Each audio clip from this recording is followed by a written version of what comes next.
This is the Ethereum one-year overview reading for the year of 2024. It's currently November 14th, 2023, 8:18 p.m. Eastern Time. Ethereum at the time of this reading is currently $1,987.10, up 70,000% from when it first was initiated.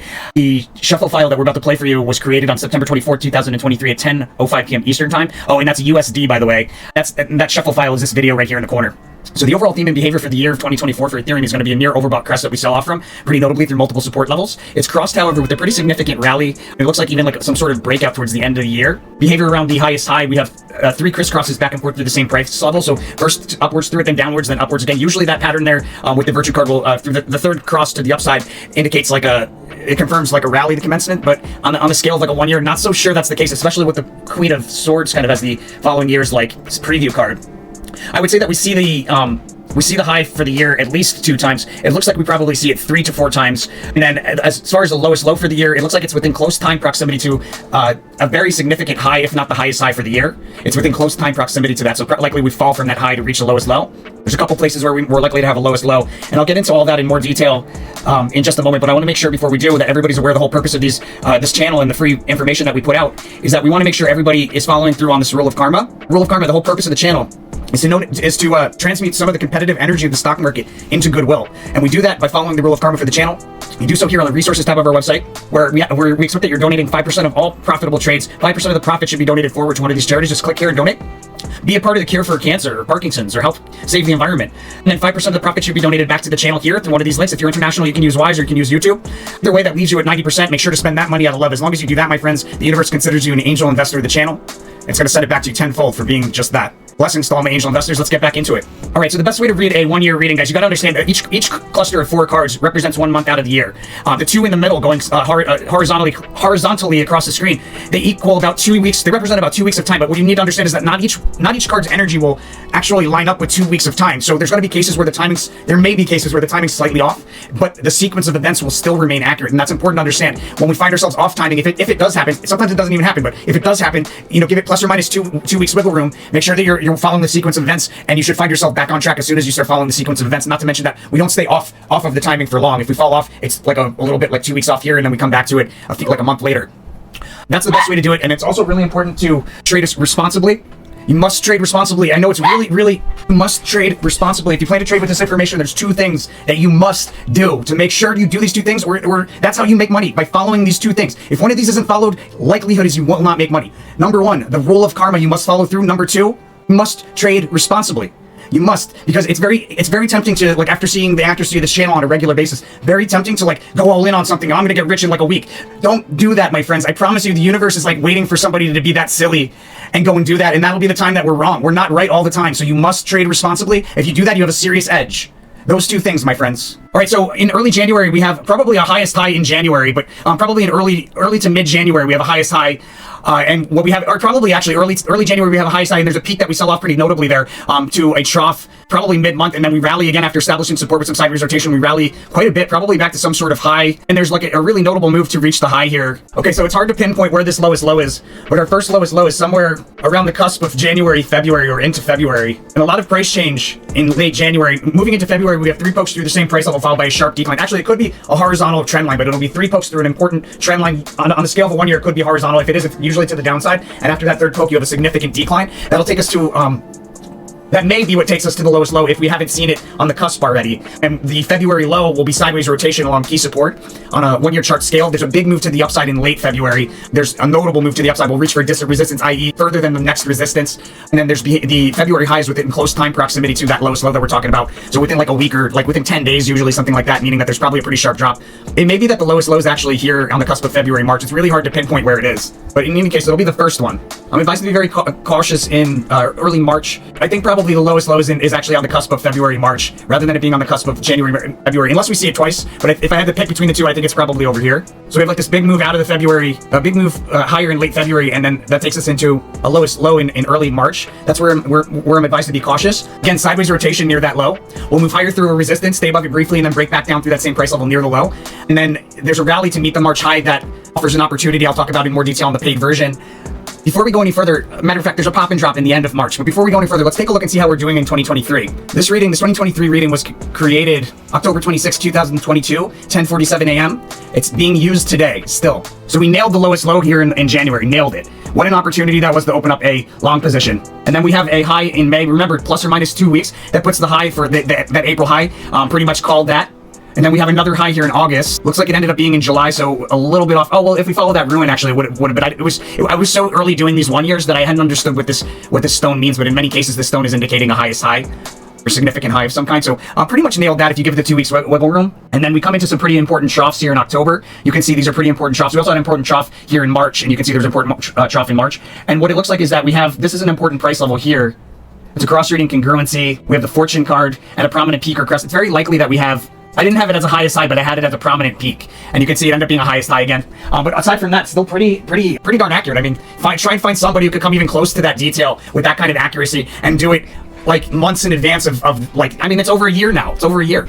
All right, so the paid version, guys, we talk about the best trades and what kind of chart patterns to look for entry and exit around the timing. We talk about where the highest highs and where the lowest lows are for the year. If there's price level information, which we're not always able to extrapolate, but when we do extrapolate price level information, that's in the paid version as well. And we talk about any trades. And we talk about any trades from a multi-year standpoint when relevant as well. And that's all a great way to support the channel, guys. If you utilize that information regularly, it's really the right thing to do. So the way that you get the paid version is you go to our services on our website, Terra for Traders. So meta posts, early access to our posts, 1 year report. Click here to order. Select the year, in this case 2024. Type in the ticker symbol or crypto symbol. In this case, it's ETH. Add to cart. Boom. Great way to help support the channel, allowing us to continue putting out content, allowing for me to Hermes and me to eat, I should say. You know. And again, it's the right thing to do. We know the names of everybody that orders these things. You guys are really the part of the core of people supporting the channel. So thank you very much to all those of you that go ahead and do that. All right, so we have a pretty notable decline, like a pop and drop in late March, and a pretty notable decline off of that pop and drop, which will be a prominent peak on a 1 year chart scale, not a highest high, but a prominent peak. Will decline pretty notably on a 1 year chart around the cusp of March, April, and into April, into a low into a trough in April that we move pretty notably to the upside out of with a fast sudden move higher. That fast sudden move higher takes us into a rally. That takes us to another prominent peak or crest, which I'll talk about in more detail as to where that is in relation to a highest high in the paid version. But it's a prominent peak standing out, and then we have another decline towards the end of the month of April through multiple support levels, taking us down to a prominent trough on the cusp of April, May. Sideways rotation in April, May, and a sharp drop that stands out in that period of sideways rotation. Fast sudden move higher off of the May low, which will be a prominent trough, and it'll form when we have out of a decline, a big move from the bottom of a range to the top of a range. I think we'll probably rally from that trough in like the third week of May into a prominent high in late June. The high that we see in May is going to be it's going to be in like the earlier part of May. It looks like we're going to have a trough and a high, and then go into a low, and then out of that low there's a fast sudden move higher. But the high that we have in early May, we should see a notable decline through multiple support levels into those troughs. Usually revisiting an important support level with the Queen of Discs that was visited once before recently, and was an opportunity. All right, so prominent crest in May, but that rally continues with some volatility in early June, and that volatility ends with a fast sudden move higher, and we push the upper end of a range higher in late June, creating support at a higher price level. It looks like the decline to the June low forms when we have a decline, and it should be somewhere in the earlier part of June. Not really an important low.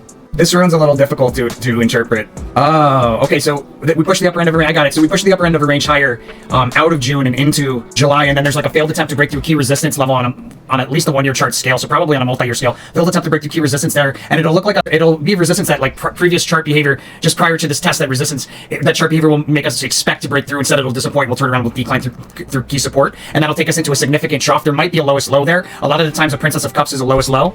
We rally out of that decline, out of the low of July. There's a sideways fluctuating rally that precedes a decline. I think we do a sideways fluctuating rally into a peak in August at key resistance, and we decline from that peak in August and that key resistance. We decline with consecutively lower spikes up on the way down. A notable reversal standing out on a 1 year chart there as the August low, and a big move to reach an August high towards the end of August. That's most likely a highest high. This may be a higher price level than we've seen as far as the highs are concerned, or it's the same high. It's either the same price level as this April high, or it's going to be higher price level. But look for a notable move into that high, and then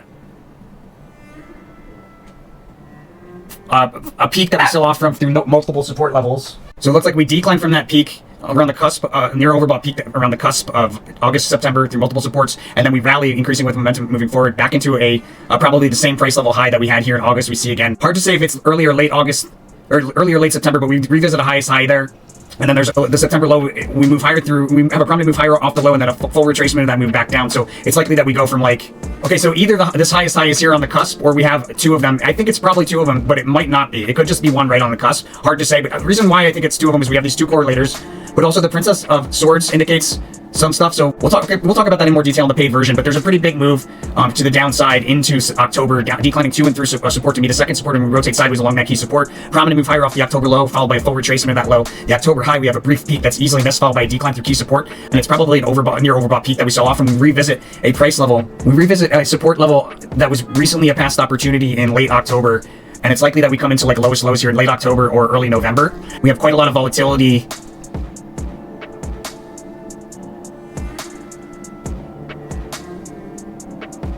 With quite a lot of volatility in early November. November low is likely right there on the cusp of October, November, or in early November. That'll be a lowest low. That's either the same low as the low that we saw here around early July, or sorry, the low that we saw somewhere around maybe July or late July, or it's going to be a lower one.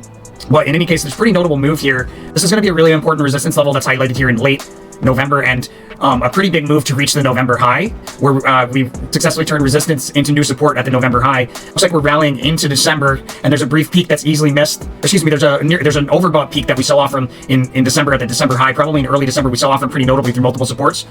And the low for December forms with a sideways fluctuating decline that precedes a notable rally. Multiple failed attempts to break through key resistance in late December, followed by a notable drop there in late December as well. And then the sneak preview for 2025 is a period of volatility and a sharp drop that stands out in that period of volatility. We'll talk about that and how this fits into the bigger picture on a multi-year scale in more detail in the paid version.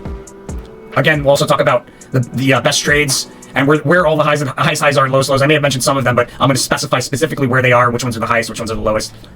Any price levels that I might extrapolate. Blessings to everybody. Make sure to follow that rule of karma. Blessings to all my angel investors. You know where to go. You know what to do. And I'll see you guys on the next one. Stay tuned if you got the paid version.